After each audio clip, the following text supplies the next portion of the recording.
नमस्कार साथियों, स्वागत है आप सभी का एक बार फिर। आज जिस टॉपिक के बारे में चर्चा करेंगे वो है कर्क रेखा, यानी हमारे राजस्थान के अंदर जो कर्क रेखा है उसकी क्या स्थिति है और कर्क रेखा से संबंधित कौन कौन से आपके एग्जाम के अंदर क्वेश्चन आते हैं। तो चलिए देखते हैं राजस्थान में कर्क रेखा की स्थिति। सबसे पहले आप मैप के माध्यम से समझिएगा कि हमारे राजस्थान के मैप में कर्क रेखा की लोकेशन कहाँ है। तो ये तो रहा हमारा प्यारा सा राजस्थान। अब इस राजस्थान के अंदर यहां से कर्क रेखा है, ये कर्क रेखा है। क्लियर? तो अब यहां से कैसे कैसे क्वेश्चन आते हैं देखिए। सबसे पहला क्वेश्चन तो यही आता है कि राज्य में कर्क रेखा कहां से गुजरती है। तो अभी आपने देखा मैप के माध्यम से कि राजस्थान के अंदर कर्क रेखा कहां से गुजरती है, दक्षिणी भाग से। ये पहला इंपॉर्टेंट क्वेश्चन कर्क रेखा से कि कर्क रेखा राजस्थान में कहां से गुजरती है, दक्षिण से। दूसरा क्वेश्चन देखिए कि सर्वाधिक राजस्थान कर्क रेखा के किस दिशा में अवस्थित है। यानी कि आप देख पा रहे हैं कि ये जो राजस्थान है, इस राजस्थान के दक्षिण भाग से कर्क रेखा गुजरती है। पूछा यह गया है कि सर्वाधिक राजस्थान कर्क रेखा के किस दिशा में स्थित है। तो आप देख पा रहे हैं कर्क रेखा के दक्षिण में तो केवल इतना सा भाग है, जबकि सर्वाधिक भाग ऊपर की ओर है और ऊपर वाली दिशा कौन सी है, उत्तर।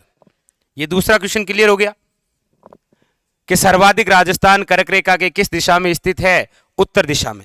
अगला क्वेश्चन कि राजस्थान के कितने जिलों से कर्क रेखा गुजरती है। याद रखिएगा 2 जिलों से। कौन कौन सा? एक तो बांसवाड़ा है और दूसरा डूंगरपुर। लेकिन और ज्यादा गहराई से पूछ सकता है कि कर्क रेखा राजस्थान के किस जिले के मध्य भाग से गुजरती है। याद रखिएगा बांसवाड़ा और डूंगरपुर के दक्षिण भाग से गुजरती है कौन सी, कर्क रेखा। पूछने में आपको ऐसे भी पूछ सकता है कि राजस्थान का वह जिला जिसे कर्क रेखा बराबर 2 भागों में डिवाइड करती है। याद रखिएगा बांसवाड़ा। अब यहां कर्क रेखा से संबंधित 2 क्वेश्चन और बनते हैं, वो है सूर्य की किरणों से।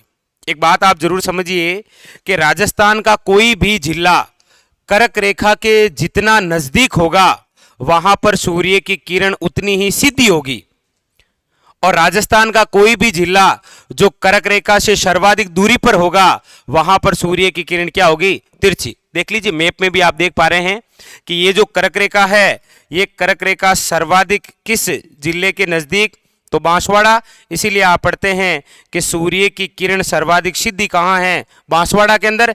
और राजस्थान का वह जिला जो कर्क रेखा से जितना दूर होगा वहां पर सूर्य की किरण क्या होगी, तिरछी। तो आप देख पा रहे हैं कि राजस्थान में सर्वाधिक सूर्य की किरणों का तिरछापन किस जिले में है, ये रहा आपके श्री गंगानगर। ये विशेष बातें याद रखिएगा कर्क रेखा से संबंधित सूर्य की किरणों का। तो एक बार वापस देख लीजिए, राज्य में कहां से गुजरती है, सर्वाधिक राजस्थान कर्क रेखा की किस दिशा में स्थित है, कितने जिलों से गुजरती है, और जिलों में भी कहां कहां से गुजरती है, और उसके बाद में सर्वाधिक नजदीक जिला कौन सा है कर्क रेखा के, बांसवाड़ा। सर्वाधिक दूर कौन सा है, तो श्री गंगानगर। ये सारे क्वेश्चन होते हैं किससे रिलेटेड, कर्क रेखा से। और जाते जाते एक बात और इंपॉर्टेंट पूछ ये भी सकता है कि कर्क रेखा को 2 बार पार करने वाली नदी कौन सी है। कर्क रेखा को 2 बार पार करने वाली नदी, तो याद रखिएगा कर्क रेखा को 2 बार जो पार करने वाली नदी है वो है आपके कौन सी, माही नदी। कौन सी है, माही नदी। तो ये सारे क्वेश्चन थे कर्क रेखा से संबंधित। फिर मिलेंगे अगले वीडियो में फिर इसी प्रकार के किसी और कैप्सूल के बारे में। तब तक के लिए धन्यवाद।